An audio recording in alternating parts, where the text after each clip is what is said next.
So what about fufu? No. It's a similar texture. Yeah. So the texture of the food. So you have red, wache. You can do wache. I love wache. But I just can't understand why there's so much. I've got noodles, I've got beans, I've got rice, I've got egg, I've got fish, and it's in a leaf. And it's just like, okay. And then you've got the gari. And sometimes it's gari for two.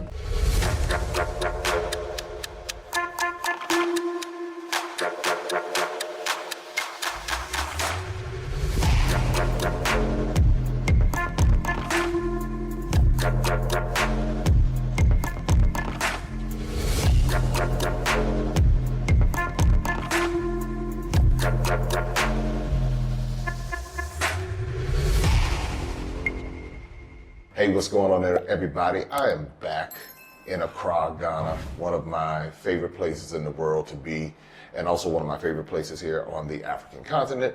And so welcome you to Maximum Impact with Jay Cameron, and I'm here today with Toyin Danya. And we're gonna have a conversation. I didn't realize that you had been watching the channel, and so I appreciate that, I thank you. And she's gonna walk down what trade missions are. You do so many different things. You help women with entrepreneurship here on the continent. And I guess you can just walk us down through everything that you do. But I know the conversation we're going to have today is going to be a great one. And it's going to be one that you're going to want to share. And it's going to offer more insight into the opportunities here on the continent, because you are actually from the Nigeria. UK. Nigeria, by the way, but you spent some time. Yeah, I grew up in UK, born and bred in UK. Okay, now before we get into that, before we get into the UK, you're from Nigeria, you're Yoruba, right? Yes. So what is your Yoruba name? Toyin Danya. Toyin Danya. God is worthy to be praised. I was born. See, so that is your Yoruba name. Yeah, that's my Yoruba. And so you were born in Nigeria? No, born in London. Born in London, because I hear the accent, but you are Nigerian. Yeah, Nigerian origins. Yeah. So with that, you grew up in London. Mm-hmm. How often would you go back to Nigeria? Grew up in London, and then from about 6 or 7 was going back and forth to Nigeria. Then stayed there for a few years, did my primary school and 1 and 2, and then came back to England to do the second part of primary school. So do you have a preference between Nigeria and the UK? Considering I lived 2 years consistently in Nigeria and then the rest of my young life in UK, I can't compare. Oh, I like that answer. You caught me with that one. I was waiting for something there. So you really can't compare because... No, because it was, whenever I went to Nigeria after that, it was for holidays. So you're there for 2 weeks, 3 weeks, a month, etc. You have the best time. You stay there longer than that, then you see what living and working in a country is like, and that's what the trade missions do. I was going to say, that's a great segue to talking about the trade missions. I'd never heard of trade missions before. Really? When you do trade missions. What you're doing is a trade mission. I'm realizing that, but tell everybody what trade missions are and why they're so important. Okay. So I have an African heart, but I've been living and working in the UK, and I really wanted to unleash my African heart. So what I did was found a group who were unleashing African hearts, and they were called AFFORD, the African Foundation for Development. And when I met them, I really felt at home with some of the things that they were doing with young graduates and encouraging them to explore the continent. And explore their heritage. So in exploring their heritage, etc., there was some opportunities that came their way for them to have people experience Africa in a different way. So we had 3 countries that we chose to work in, and we worked in partnership with voluntary services overseas who wanted to see more, volunteerism coming from Black Africans to Africa. So we then had Ghana, Nigeria, and Sierra Leone as places to volunteer our time. So it was a 2-week placement that was heavily subsidized to come to Ghana, Nigeria, or Sierra Leone and spend 2 weeks of our time sharing our skills with a set group of people. So we worked with Barclays Bank when we first came to Ghana, and they had their business bankers work with us, and they wanted us to unlock some of the opportunities that were within the businesses. So I came from a background where I was working in an incubator, so I was showcasing business support with counselling skills, so it's business counselling skills, lots of listening, lots of observation, and lots of sharing. But I believe in working with people when they tell me what they want. So I listen a lot, see where the gaps are, listen to what's not being said. But that's my style, and that's what I would do in the UK. Adding some of that experience to Afford and their opportunity, I did about 7. No, just Oh, wow. I did about 7. I think I was the one that did the most. And I was leaving people. People were coming and they're saying, my God, I love this place. I want to stay. Some were Ghanaians, some were West Indians, some were Nigerians like me, who said, I think I'll come back and I'll stay. I had one guy, he came and he said, that's it, I'm going home to pack, I'm coming back. And because they came and they worked with businesses and they saw the opportunities and they were living as Ghanaians, Nigerians, Sierra Leoneans, rushing through traffic, buying food, having hotel experiences, having business experiences at the bank, experience with things closing early, language barrier. Most of the countries had English as their second language, but first language. So the communication wasn't that bad, but then when it got into local, we were working with market women, who I think are the best business women on the planet, and just the way they do business, the way they use mental arithmetic, the way they build their customer service. They'll most probably deal with your family for all the different generations and can tell you what your mum ordered, when you were born and stuff. And it was really interesting just watching and working with them and thinking, what on earth do we have to offer? You're doing it all. You may need a little bit of this or a little bit of that, maybe a bit of digitalization, a bit of marketing, a bit of financial help.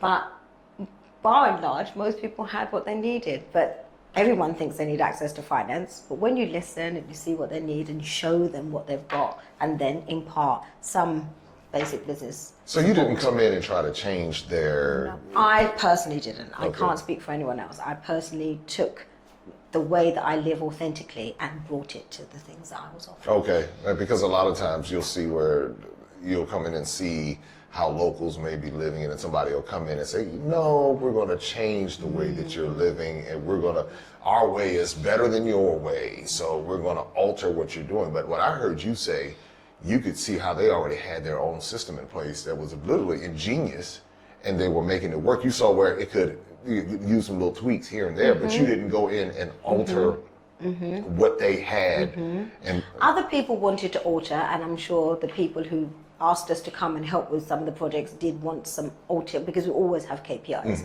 So I could see what I liked and I could see what I didn't like, but Afford is my African heart. So I continued to work with them for a long time. They gave me the opportunity to then have an incubator in Sierra Leone, where I worked for 2 years, which I really enjoyed. And then it was an opportunity to move from that space, and I didn't want to be back in London. Well, so why Ghana? Why? What made you pick Ghana? You mentioned 3 places. I'm a dual citizen in Sierra Leone. I love Nigeria. I love Ghana. But why Ghana in particular?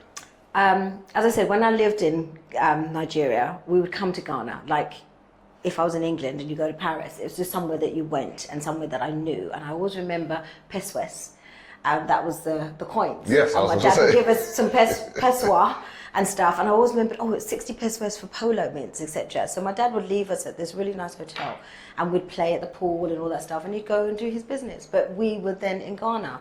Then I went to Micklefield School in West Sussex, and my best friend was Ghanaian. Okay. And she made me godmother of her children. Okay. And I needed to see them and build relations with them. So I'd come with some of my holidays, Christmas, Easter, summer, and spend time with them and get to know the country. And I'd done 9 regions of Ghana. Oh, yes. Before they became 16. So I was very happy myself, because it was 10 regions then. But yeah. So you were familiar. What's your favorite Ghanaian dish? Red. So red is yours. Okay. Red is beans. Yeah, I love red. It's black. In America, we call them black eyed peas. Yes, and then you put the gari on top of it, and then you have the sauce with it, and then either fish or something, and then the plantains. There's plantains on the side. That's right. You can dip it I've in. done, yeah. That's my favorite Ghanaian dish. Okay, so now Banku is it used to be Wache. Yeah. But then this Banku thing has overtaken me, and so I do videos about every time I But come back. wache is a complete meal. You don't need to eat for the I rest know, of the day. for the rest of the day. But you eat enough of that Banku, you won't eat. You get a few of those Banku balls, and you. Yeah, but my Wache- digestion doesn't like banku. Okay, I have the reflex. Oh, when I have because it is yeah. that kind of that doughy Yes. kind of deal. Yeah, it gives me that. You're And like, it's oh, like, okay. And is I've it- tried it every which way. I've tried it with all, because I love contomere soup. Okay. I've tried it with that as well. And to have the contomere disguise it, but it's like... It knows. It It tells knows, you. it knows. So what about fufu? No. It's a similar texture. Yeah. So the Yeah. texture of the food. So you have red, wache. You can do wache. I love wache. But I just can't understand why there's so much. I've got There's noodles, so- I've got beans, I've got the egg. rice, I've got egg, I've got fish, and it's in a leaf. And it's just like, okay. And then you've got the gari. The And gari. sometimes it's gari futu, or it's Yes, just or you have gari. I'm Yashiko like, or whatever. You have a lot of different and things going on. it's a whole meal. It's a whole And when I meal. look at it, I get scared, because I'm thinking, oh, either got to take half of that home, or I've got to eat it. It's like, if I eat it, then I don't have to worry You'll about sleep. You'll sleep saving well. it, but you will sleep. But people have it for breakfast and then don't eat for the rest of the day. I have been told. I've told that some people do wache all day. Just depending. Or they'll But it's do a very cost efficient, and it's very nutritious. It's got Yes. everything that you need. everything you need right there in that But I leaf. can't have it every day. No, you're not every day. Are you having it every No, day? no, As no. you love it so much. No, well, wache I love, but Banku. Remember, I'm a Banku Okay. person now. I kind of shifted team Banku. But what do you have with your banku? I'll do the okra. Okra. Okay. Yeah. That's See, another but unfamiliar one for me. Yeah. And not a favorite of mine. I have friends it's who not a absolutely favorite for a lot adore of it. people. It's not a favorite It's for the a lot. drawing. It's the Yeah. and the thing is that going back to South Carolina in America, that's where I was born. So it's the Gullah Geechee, Sierra Leone.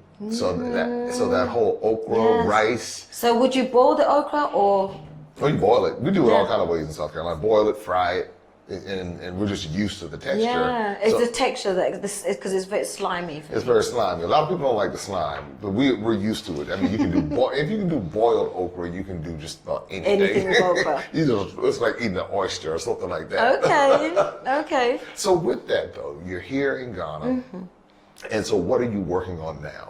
What I love about working in Ghana is I open myself up to be receptive to what authentically drew me. So somebody said, Toyin, do you know someone who could do this? You could do that. I'm like, I like the sound of that. I can do it.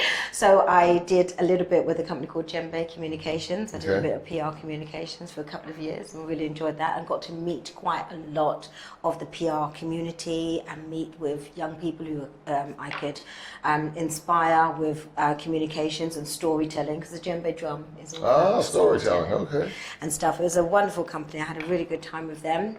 And then when my time came to an end, I had been working with they call him the Bill Gates of Africa, Herman Chinwe Hesse. He had a wonderful company called Soft Tribe.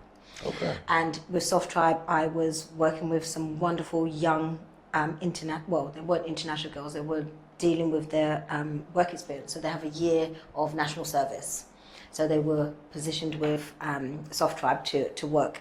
And it was wonderful just listening to them and turning them into Olivia Pope Associates. Because we just use all different ways to get them to be the young ladies they were and to do their jobs better. And they were selling a package of security systems.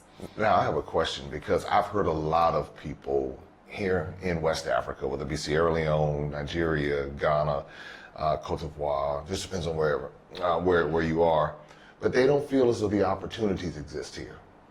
And they are discouraged. And for some of them, they want to leave and they want to go to America, they want to go to UK, they want to go to Canada, anywhere but Yeah. here. What would you say to them? What words of encouragement? Because you're here.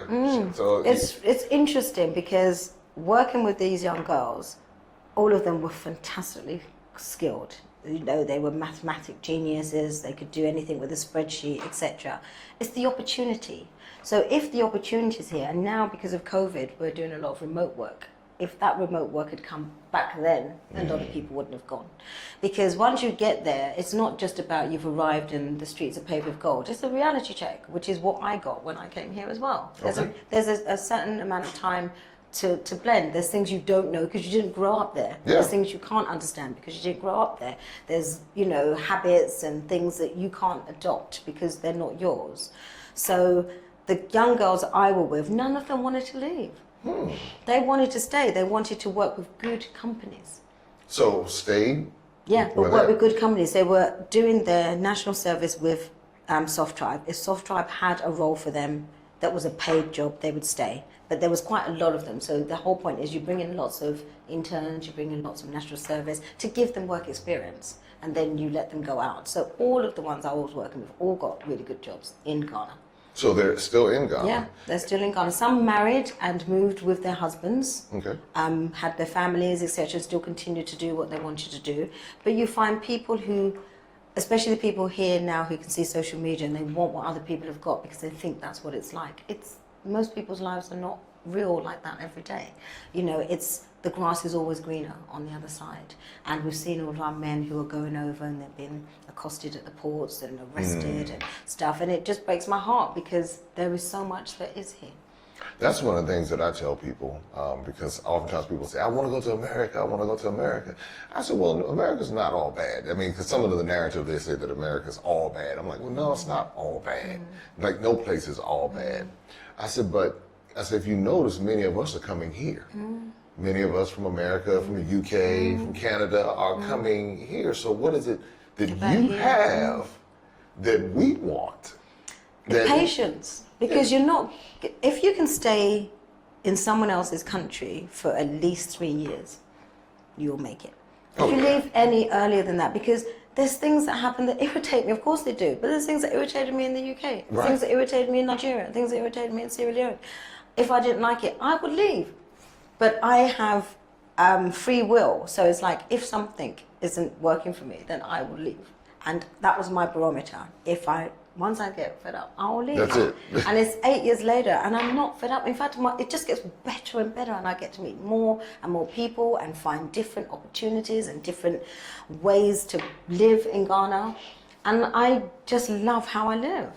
I think that because a lot of us from the West, and you talked about the patience factor, a lot of us don't have patience because we grow up in a microwave culture. And everything is now speed, speed, speed. And that's what some of our young people here want. They see it on TV now and they want it. And there's that sense of entitlement.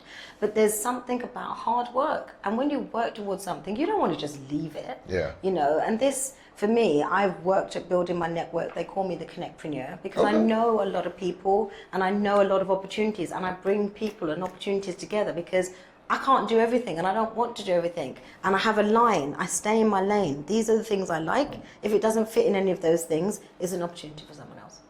So speaking of connecting, because, all right, so we have a connection here. We've connected today. How can I, or what ways can I contribute to what you're doing as far as helping people connect? Because I was talking about bridging the gap. That's my whole thing. I want to do more of what you're doing. I think we've got a nice middle ground that we have. But I really like what you're doing with Ghana meets Atlanta, Nigeria meets Atlanta. That's the sort of thing because people want access to markets. Yeah, so we've got our shea butter here and it's got lots of markets in the West. But those women who actually make it, put the backbone into it, do not get that element of the pie. I understand. So I recently went up to the north and looked at a shea butter factory and just was really impressed with how they work. And I work at MEST, Meltwater Entrepreneurship School of Technology. And I don't want to digitalize everything, but I just ask questions. So this takes a lot of time, how do you do it? Show me how it works. And they showed me, and I'm like, so how long have you been doing this? Oh, my great-grandmother, showed me this. And it's about the culture. It's like where they weave what's it called? Kente. Yeah, yes. Kente up in Kumasi. And it's about the skill. Yes. And what they want to preserve is the skill.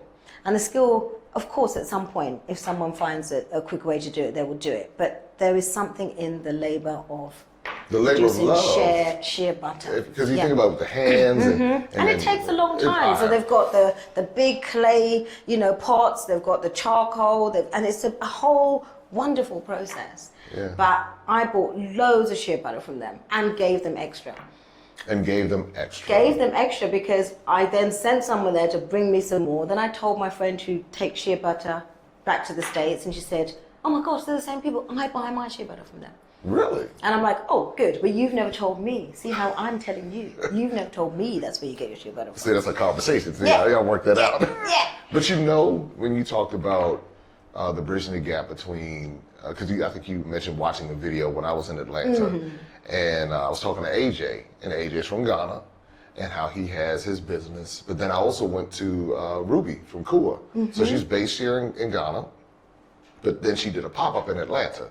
And I wanted to make sure I went to that pop-up because I try to tell people all the time, we have more in common than we have differences. I definitely agree with that. And when you look at it, you say, if we just take the different ideas that we have connected with our resources, the possibilities are endless. And it's good that, and what you also mentioned that I enjoyed seeing is when you talked about those from Africa who came back to Africa to bring the skills. Because oftentimes we see people from other places bringing the skills, but you won't see a lot of whether it be those who are part of the African diaspora coming back or those who are indigenous to Africa coming back and doing those things, because there's something powerful about that, and it makes such a statement. It is, and I can only speak about myself because everyone's got their own agenda for why they came back and why they did the things that they did. I have mine, and mine was, I want to make impact, I want to be seen, and I want to enjoy this wonderful weather. And the food that comes with it. But I've got some beautiful friendships and connections where if my life depended on it, because I actually don't have any family here. Oh, wow. Who I can really rely on. They're my sisterhood groups, and I can really rely on them. I have a lot of male friends who are also powerful and helpful and influential. But it's how do we all bring our melting pots together and help make a difference? Yeah. And I celebrate them, I appreciate them, and I wouldn't be here without them. But if I didn't have them, it would be a number one reason why I may leave. Because we have to have our tribe. Yes. And I'm not Ghanaian, I am Nigerian. And my family say, "Why are you not coming to Nigeria?" I'm like, well, I made a choice because my parents are no longer with me, and I want to be somewhere where I can go and come, which is, I can just jump on a plane to go to Nigeria. Right, you can catch AWA right on over. Right on over. And I have my brothers there, my sisters there, my favorite aunties there, so I'm going to go and see them. And that's an hour flight. It's an hour flight. That's literally like going to Tamale in Ghana. But Tamale took me an hour and 20 minutes. Oh, but it's much cheaper. It's much cheaper. It's much cheaper in Ghana. Have you been to Abidjan? Have you been in the Francophone countries? I've been to Côte d'Ivoire. Okay. I've been to Uganda's not Uganda. Yeah, Uganda. That's East Africa, right next to Tanzania and Ethiopia. Yeah, Kenya. but most of here is Nigeria, mostly. Sierra Leone. Sierra Leone, Sao Tome, but that's going down a little bit. I think that's and I also think that's Portuguese, right? Yeah. I think so. Yes, that's definitely Portuguese. But that's most of it's Ghana, Nigeria, and Sierra Leone. In terms of my West African experience. Let me ask you this question: from the UK, you are Nigerian, but a lot of people are afraid to come to West Africa in particular. They have an affection, say, for South Africa or East Africa or Egypt. And they should be just as afraid to go there. See, I'm not. I believe that. But what I would say about that fear factor is, where's it coming from? Because I had it from friends and family when I decided I was coming. I wasn't asking anyone's permission. I just said, I came back from Sierra Leone, and then I said, actually, I don't feel comfortable. I had my house and everything. I just did a boot sale. Take it with it. I'm leaving. I'm going to Ghana. I spoke to my friend. I said, this is what I want to do. I want to come, maybe stay with you for a little bit, get my own place, find my own way, etc., etc. But it's nice knowing that you're here. So that was my mindset to come. And all the fear factor was, I have my house. If it goes wrong, I'm going to rent it out. I have skills. I can always work. What is there really to be afraid of? If I don't like it, I'll either come home or I'll find somewhere else to go that I like better. So my fear factor wasn't actually anything happening to me personally. So I wasn't scared of being attacked or being robbed or any of those things. I was scared of not liking where I lived. Wow. Because a lot of and people... that was my fear, because if I decided that this was where I wanted to be and it wasn't the right place, then I've got to keep looking. But you know, a lot of people, and this is what I'm realizing, and of course each person has their own journey, but I know I spent most of my life afraid to come, one, because of the unknown, but I was the narratives that had been taught to us. Who tells you those narratives? That's what I'm and saying. Sometimes it is your own family because of who told them and who told them. Me, I'm an experiential person. You can't tell me anything. If I haven't experienced it myself, I can't make a comment about it. So therefore, I came back to Nigeria, hung out with my parents. Would I come back every day? Maybe not, but I can come to Nigeria. Right. I can go to Sierra Leone. I can go to Ghana. I don't have any problem jumping on a plane and going to those countries that I know. You ask me about the other countries, it's not because I don't know. I have an African group that we're supposed to do the whole of the continent. I'll get in there. Okay. I'll get in there. Well, get to Senegal. I think you'll like Senegal. I'm trying to get to Gambia. Gambia is the next on my list. Inside the mouth of Senegal, Well, if you do both, you'll never forget that experience. I have a friend in Senegal who's always asking me to come. I have a friend who makes beautiful clothes from Senegal. I have a guy that cycles with us who's from Senegal. I have every opportunity to go to Senegal. I'm telling you. I will get there. And I'm going to tell you why, because you're in West Africa. Yeah, it's just there. But it's so very different. It's so very different. Because it's francophone? No. It's the landscape. Okay. So you have the desert, you have the beach, you have the pink lake, you have a culture and a community of people who work out. Like the whole city of Dakar felt like, it wasn't literally the whole city, but there were thousands of people on the beach working out. They have gym equipment on the beach. Oh my gosh. It is a sight unlike anything I've seen in the world. Wow. I'm telling you, Senegal has something special. So I think we're going to have to do a girly trip there. I'm telling you. And then you catch the ferry over into the Gambia, and the Gambia is just peace. It's just peace. My friend's sister just built a house there, and her and her partner have just been working on getting to Gambia and just building.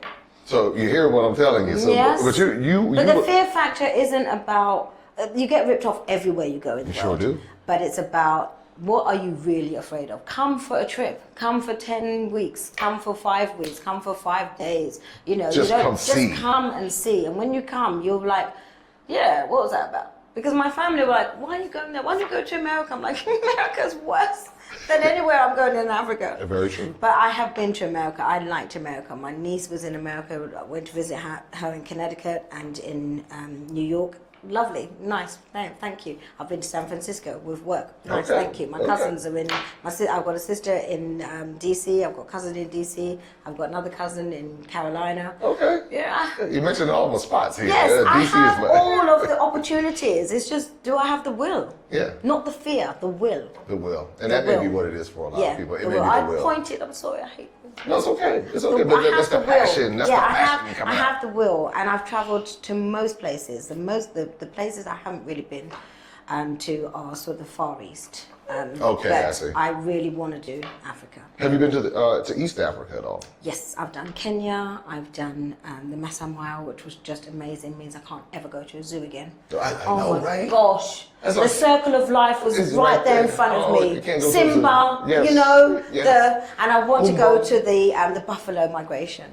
That's around now. It's coming up. Wildebeest. So it's coming up now for August time, and you can do it in a hot air balloon. You can and stuff. You can do it with breakfast. Yes, my you can. gosh. Yes, you can. And I want to get up to base camp. This is base camp, but I want to get up to base camp. On Everest? On the other side. So it's on the Uganda side. Oh, on the Uganda side. Okay, so you want to do the gorillas are in Rwanda?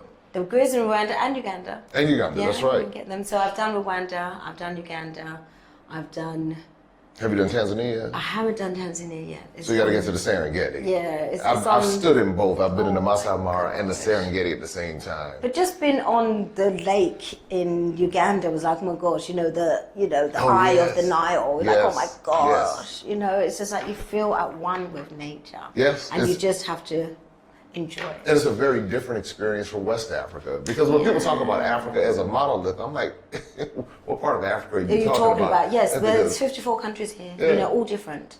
From the smallest to the biggest. I mean, you can drive through Togo. Yes. But there's so many wonderful things in Togo. In Togo, the beaches really in Togo, lovely. and just the history in Togo. It's just beach. It's lovely. Yeah, and then in Benin. And then Benin is lovely. Benin has the wall, and it's got all the bees and the butterflies. And because I have driven from Nigeria to Ghana before as a child. I just didn't remember it, but I just knew I had done it.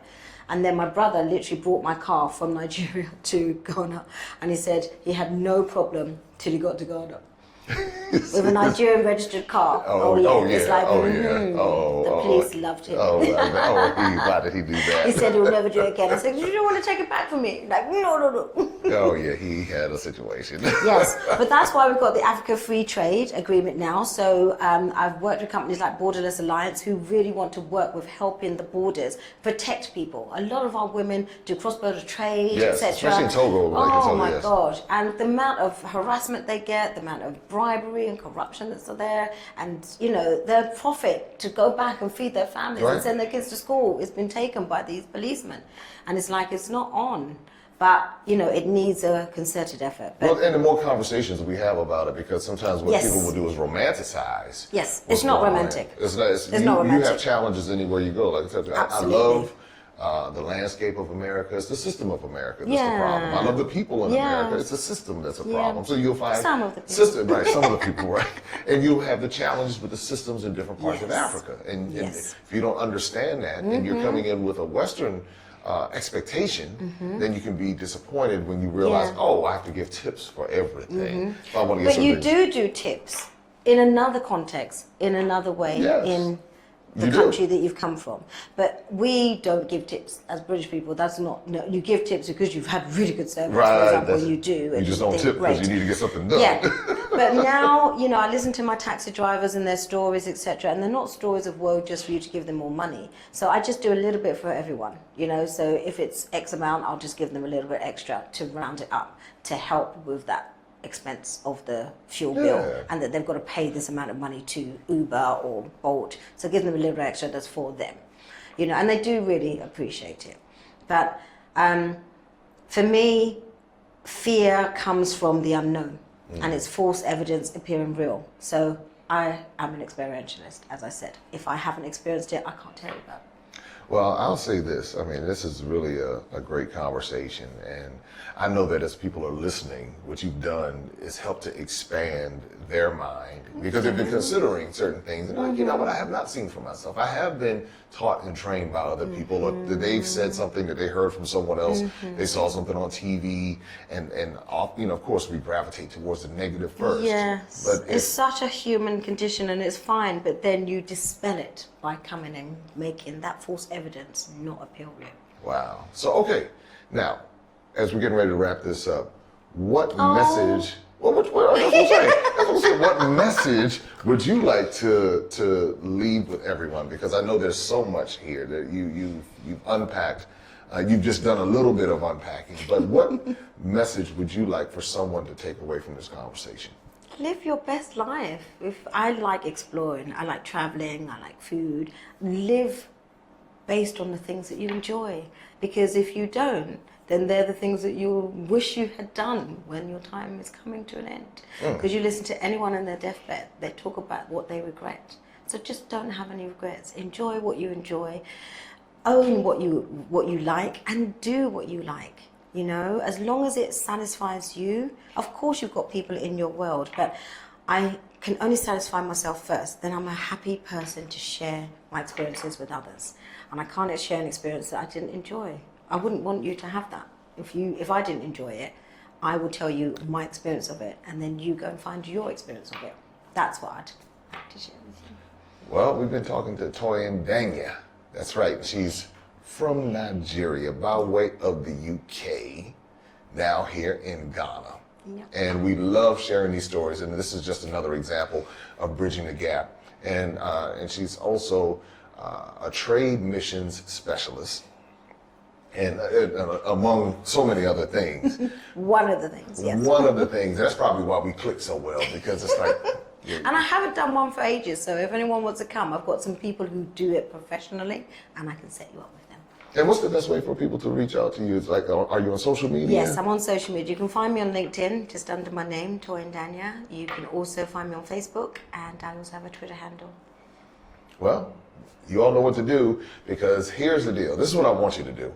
Reach out to Toyin because she can help. She's a gap filler, if you will. She's a bridge.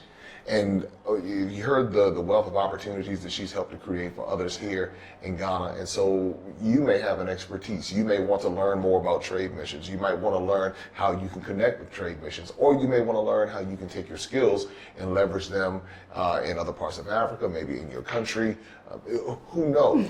What I encourage you to do is to reach out to her and find out what she has to offer, who she may know. This is how we change the narratives. This is how we chip away at so many of the negative things that have been pushed on us. And we're now connecting, we're now networking, and we're making it happen. So I want to thank you for joining me today. Thank you very much for having me. And so and what we have to do is, when somebody reaches out to you and they do a trade mission or in whatever context they reach out to you and you all make that connection, I want to bring, I guess, you and if that other person is willing to come back to talk about it so we can follow this up. Yeah, that would be lovely. That would be lovely. And then I have some street children that we can follow up with as well. There we go. I sit on the board of SEF, Street Children Empowerment Foundation. There we go. They are doing amazing things and helping our young people get the education they need so that they can come out of poverty. There we go. So you understand, everybody. So we're talking to Toyin Danya again. And make sure you like, subscribe, and share, and you know what to do. Until next time, take care. Thank you. Bye-bye. Open up your eyes and see all the fun and mystery. Take an African adventure with Darren and Destiny. From the mountains to the shore, so many things to explore. Take an African adventure with Darren and Destiny. The Adventures of Darren and Destiny. And Darren and Destiny are twin brother and sister. And you go on their adventures throughout the African diaspora, meaning so African diaspora destinations, primarily focused in Africa, but we go to South America, we're going to go to the Caribbean. Their first book is going to take you to Ghana. And then we're going to go on a safari. And from there, we're going to go to Ethiopia. And then we go to Salvador, Brazil. And what the goal is to be able to inspire curiosity in the continent of Africa, in our children from a very young age, and to really tell a more accurate story. Most of our children are exposed to negative images, late night infomercials about how bad things are, everybody's sick, everybody's poor, everyone's uneducated, but that's simply not true. So what Darren and Destiny and their family do is they go to different African destinations. They are learning about these different places. You're beginning to see positive images, but still telling the truth. I mean, that's the important thing, to tell the truth about some of the things that have occurred. But it's all done on our children's level so they begin to understand it. And it begins to pique their curiosity. They begin to learn more. And hopefully one day they will want to explore and visit the continent of Africa and its many countries. There's just so much that Darren and Destiny are able to do, and as they're doing it, it's like they begin to open the minds of a new generation, and they don't get bombarded and indoctrinated with negativity. They're actually able to see positivity and inspiring images and messages about the African diaspora, as well as those who are still indigenous to the continent of Africa, and they begin to learn more and just see things differently. So I'm excited about introducing the Adventures of Darren and Destiny.